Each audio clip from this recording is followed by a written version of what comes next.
Welcome to the 11th episode of Pilots Say What, where we hear what pilots have to say. We have James today, and I want to ask you a question, James. Pilots say what? What? It's got the right answer because we want to hear what you have to say.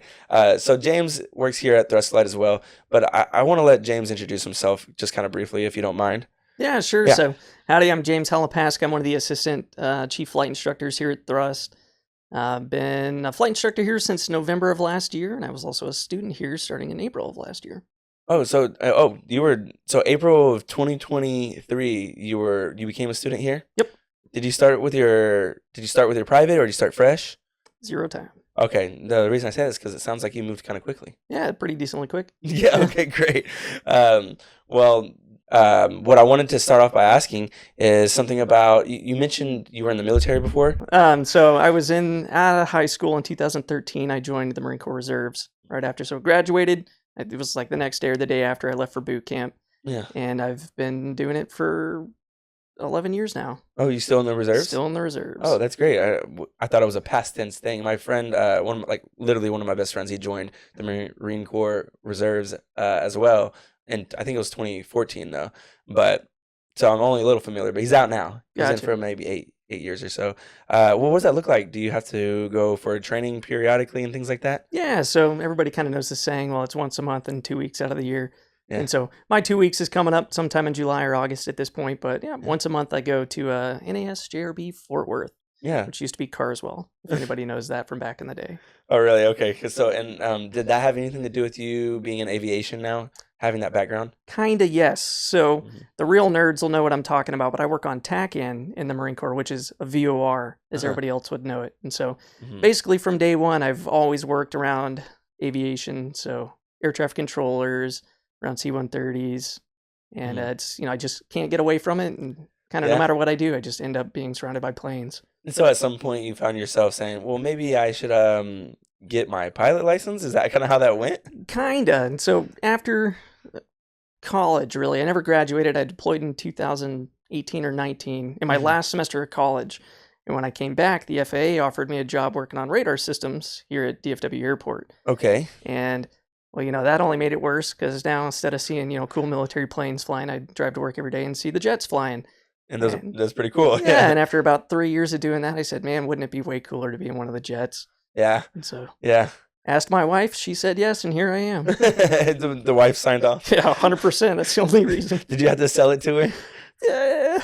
I've had a couple of people on and they say things like, well, maybe my wife wasn't super thrilled about it because it was a big change out of nowhere. And then they say, well, here's kind of what it looks like. Or some people are like, well, I went through it anyways. And then they got on board. But that sounds really exciting to have made that change. Yeah. And so how long did it take between you like kind of deciding that you wanted to do it and then actually doing it? Was there a window? Was it kind of a gradual decision?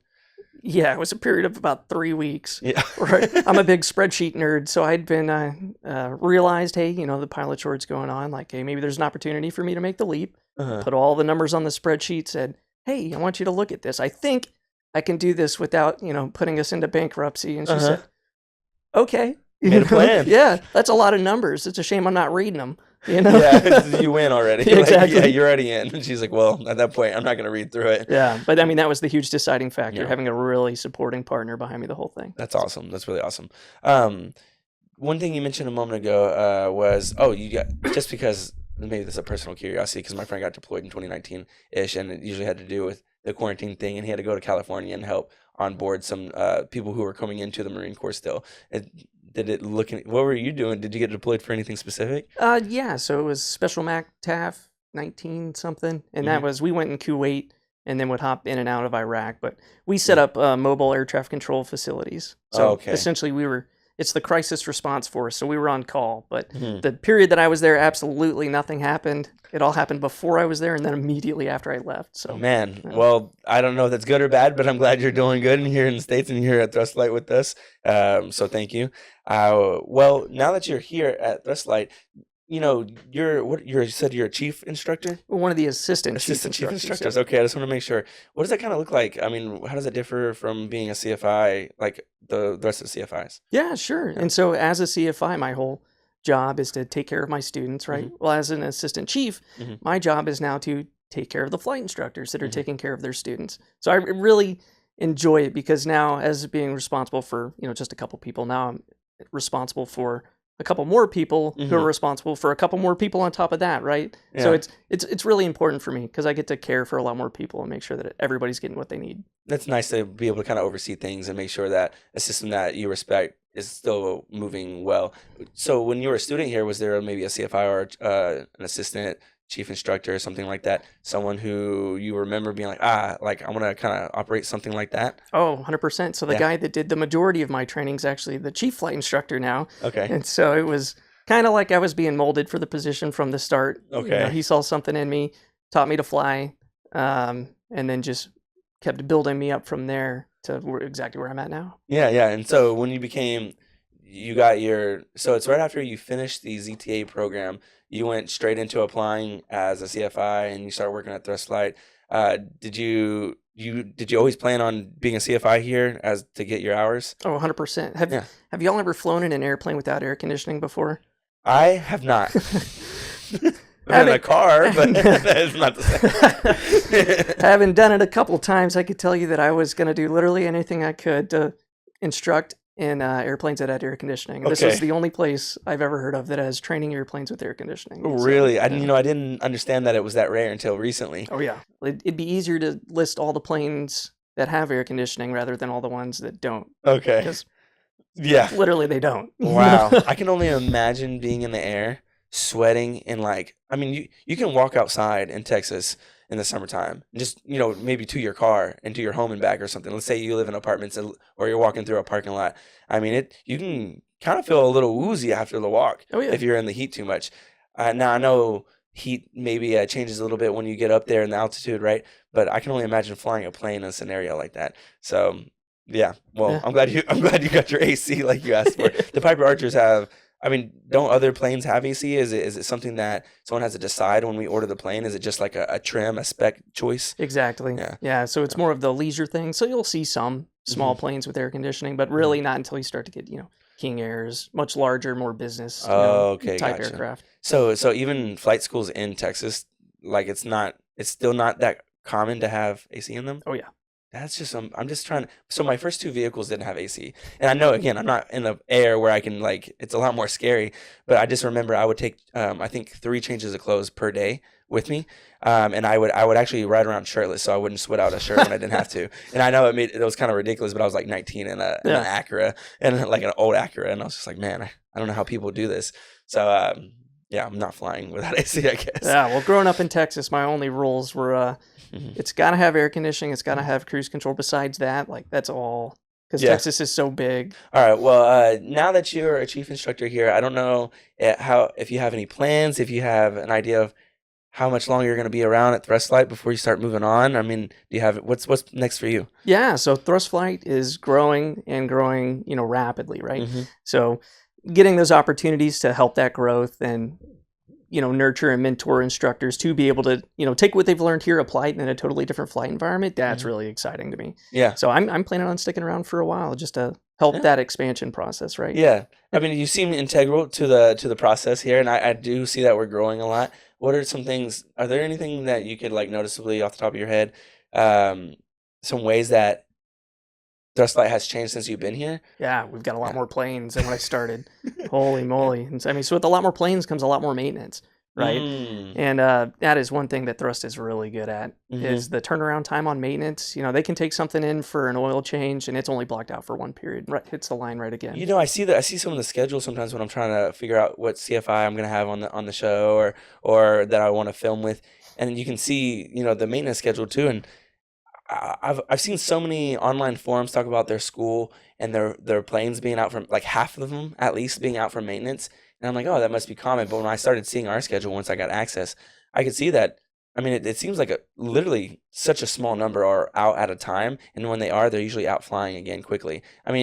Is that because how come we get them in and out so quickly? Is there a procedure that makes us so efficient at our maintenance, or? Yeah, so we've got a really great dedicated maintenance team here. Thrust obviously has their Institute of Maintenance as well, right? Mm-hmm. So we're always creating that next generation of maintainers. Yeah. So everybody thinks it's really cool, to be a pilot and stuff, but it's also really cool to be a maintainer. There's, cool kids over there. Oh yeah, some of the nicest people I ever meet, and hardworking kids too. So we're talking about not having air conditioning in planes. There's definitely not air conditioning in a maintenance bay. Oh yeah, when I was over there, I go over there and film sometimes, but I try to spend a little less time in the hangar if I can avoid it. Yeah. Well, it's nice to know that we have them in there. So while we're on the fleet, those planes how old are our planes? They all look so new, and I don't know if there's like a rotation cycle or something going on there. Yeah, so not really rotation cycle per se, but when we talk about our old planes, so like, oh, I'm in one of the old planes today. That's like 2023, January of 23, maybe November of 22. Okay. So yeah, our old planes are okay. really new. Is there a reason for that? Do we purposely only hold on to it for a certain number of miles or something? No, so we still have all those planes. Okay. Yeah. I just call them the old plane because it's been here the longest, but no, that plane's still flying. Okay, sounds good then. Well, if there's anyone who's looking into maybe becoming a pilot, you said you made your decision in about 3 weeks, and I've heard a lot of people make quick decisions like that. What was one of the first things you did to kind of make action on that decision? Yeah, and so I say it only took 3 weeks. I've been trying to be a pilot my whole life. Okay. Just life kept getting in the way. Okay. But that was that perfect 3-week storm window where I could just take action on it, right? But the first thing I did was I just went and found a place to go do a discovery flight. Yeah. And at that time I just chose something close to my house because I live about an hour away from here, down south of Fort Worth. And so I just, found one of the local places that had a, Cessna and said, hey, will you take me flying? And I went up and flying. Dude let me fly. He said, wow, you're really good at this. Just off the top. I don't know if he was trying to get me to go to their school or not, but that was definitely a big confidence boost. I said, okay, we're going to do this. And then after that, you started looking at more schools? Yep. Because, you visited a school. Did you have any idea of where you kind of wanted to go? Do you have a list of places? Did you have to do some research? A little bit. Really, I don't know how, but it's been a year, but it's been a whirlwind of a year. Just thrust kind of came up at the top of the list, and the more I dove into it, the more it made sense to me. And, That's when you jumped into it. Okay, cool. And so did you even come talk to anyone before you decided that you wanted to come, or did you're like, I'm not going to go ahead and visit Thrust? I bumped into somebody that I was in the Marine Corps with. Oh, okay. Who actually is one of the other assistant chiefs. Okay. Up at Denison, and it's just like, hey man, what are you doing here? And I'm going to be a pilot. I said, well, how do you like it? Yeah. And then it was just over after that. Yeah, it's cool. Yeah, no, I hear a lot of people say once they walk in, they're like, oh yeah, I've kind of decided that I want to go here. So, well, we've talked a lot about that kind of stuff in the past. I'm curious if you have any advice for anyone who may be finishing up some of the ZTA program now, and they're thinking, what do I do next? And obviously a lot of people do think about becoming a CFI. Are there like common things you see that are difficult maybe about becoming a CFI, maybe learning curves, something to pay attention to and maybe they could prepare for? Usually, everybody starts at private that does instrument. Then, commercial takes a little bit of time. CFI takes a little bit of time. Then they do double I and then multi at the end. And that's when they start, getting ready to go apply for CFI jobs. Well, most places, Thrust especially, starts instructors out teaching instrument and commercial kids. And instrument is extremely important to us here at Thrust.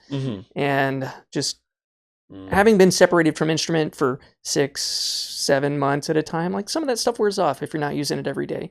Going back and refreshing your instrument knowledge. Yeah. That is basically all the questions I ever ask on interviews have to do with instrument. Oh, because you can see that's the most common area of difficulty for new CFIs. Yeah, but it's also one of the biggest things that you can give a young pilot is confidence flying instrument, because they can take that and go anywhere. I wanted to kind of go into your role still and how you kind of work with CFIs.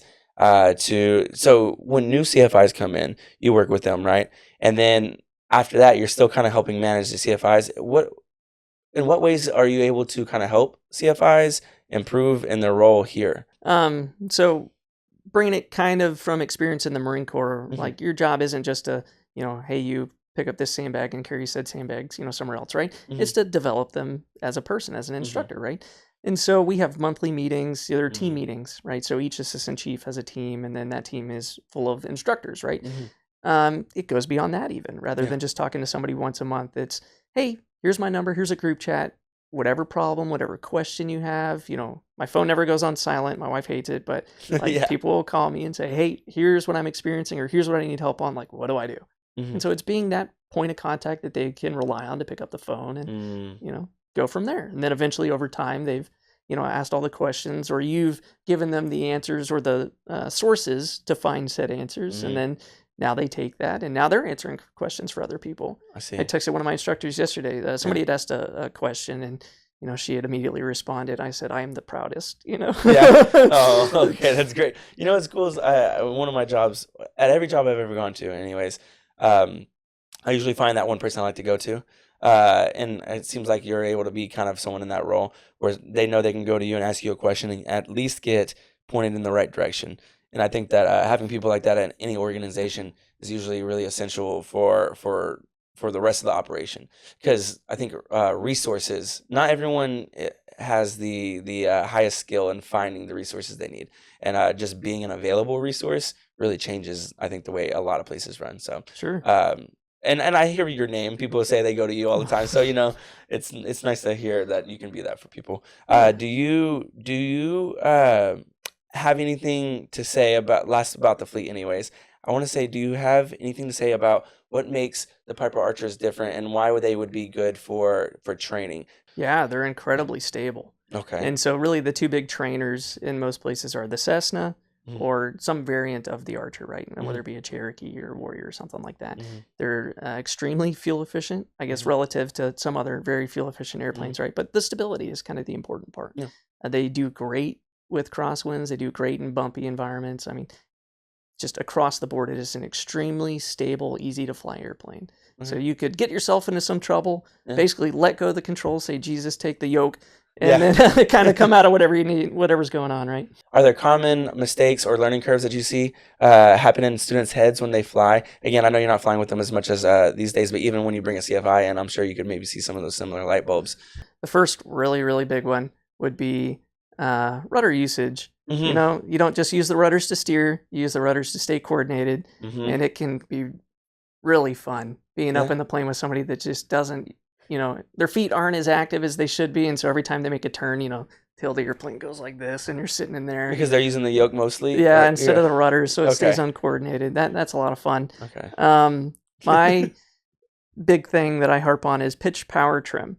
As you're coming out of any phase of flight, right? So whether it be just after takeoff, you're climbing out of the airport, you get to 2,000 feet when we leave Addison, we're going to level off, right? Yeah. And so leveling off is you set the pitch you want, so about 2.5 degrees in the Archer. You set the power to what you want, about 2,400 RPM, and then you trim the airplane out.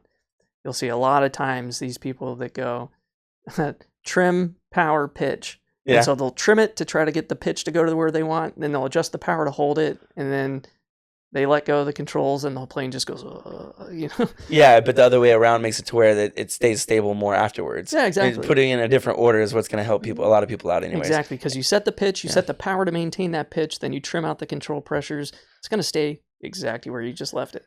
Well, I want to ask you some other questions that maybe move into, like, what are some things you do outside of work here? I mean, I know most people, I know, right? That's a question. We're going to pivot hard there, but it's because I like to hear a little bit about work-life balance. People tend to say that they're here a lot, and a lot of people are like, well, I just think about flying all the time. And so sometimes I hear something interesting. Do you do anything outside of here? I mean, I know you have a family, or at least you said a wife. Right. So, well, I'll be really disappointing then, because if they said they're here a lot, I think I'm probably here a little bit more than they are. I imagine so. Okay. No, really. I mean, what I do for fun outside of here is I go try to expand my skills. Right. I'm working on tail wheel with another instructor. One of the other assistant chiefs and I actually went and got our seaplane rating. Okay. So that was a lot of fun. Now my soft field landings in an Archer are really good now. Yeah. I just go try to learn new things about aviation. Well, do you doing that? Do you feel like it benefits you here? Is that one reason why you do it, or the main reason? No, that's exactly why I'm doing it. Oh, okay. Tail wheel, because my rudder usage could use work, right? Yeah. You don't get to this point and then now it's okay. Listen, I know everything I need to know. Yeah. Let me show you everything you need to know. No, there's a lot of stuff that I need to, keep learning, right? The learning never stops. Yeah. And so I'm trying to chase that. I don't know where that learning, does stop, but I'm having too much fun just learning something new every day to ever quit. Because I can't tell when you say it if because you think it's legitimately just going to benefit you, or you're enjoying doing it. It sounds like both. Oh yeah. But most people don't do that much unless they're enjoying it. So right, and that kind of brings me back full circle to the whole thing of why did I ever want to do this? Like, there's some money in it now. There used to not be some money in flying, or not until quite a long ways down the road, right? Uh-huh. But now there's some money in it right at the beginning. Nothing wrong with doing it for money. Everybody's got to feed a family, feed themselves. Absolutely. But like, this is my absolute passion, and I wake up every day just going, holy moly, I get to fly an airplane. Gotcha. Did you think, did you think about flying when you were younger? I know you said you kind of always wanted to be a pilot, and then, the actions kind of started later. When you were younger, did you really have an interest when you were younger? Yeah, there's not a time that I can't remember flying RC planes with my dad. My grandfather was a pilot. Yeah. There's just not a time in my life where I wasn't surrounded by airplanes. Oh, okay. Well, then there you go. Then you just knew you wanted to do it. So have you flown the Game Bird? I have not. I actually, at the Christmas party, got a little voucher thing off the White Elephant thing that says I have a Game Bird flight coming up, but I've worked too much and haven't had a chance to go do it. I've seen everybody else get to go do it. I am so excited to go fly in this Game Bird. We're gonna have to get you up there. I mean, you sound like you're working on your skills anyways. I'm wondering how much he'll let you do up there in the Game Bird. Oh, yeah. I think that we'll have to throw some GoPros in there and see how that goes. Well, one of the guys that does our spin training for the CFI course, Rene Dugas, he's an old retired surgeon of some sort that has a decathlon and just loves flying. And so I went up there, did my spin training with him, and then we're done. He said, "You passed, great job. You want to do some aerobatics?" While you're out there. Oh yeah, and, we're done spinning. He said, "Well, we did it pretty quick. We got some extra time. You ever flown upside down?" It was awesome. Oh man, well, are there any instances like that? What was more scary than that? Is that one of the scariest things you've done? Like, what's one of the most, not scary, but thrilling moments in a plane for you? There is yet to be something that really freaked me out in a plane. Yeah. I like to think I'm kind of built for this, so I've yet to find it. Probably the scariest thing up to this point is, flight instructor, day one privates get pretty scary sometimes. that very first landing. Okay, I can understand that. Now, people say that that's probably. I think I heard a student when I first got here. She was saying that, within just a couple of weeks of being here, she did her first takeoff, her first flight, and her first landing. And I don't know what the average, first time doing that stuff is, but I'm thinking to myself, because a lot of people, they're not familiar with aviation at all when they come in, right? And so we train them not knowing anything.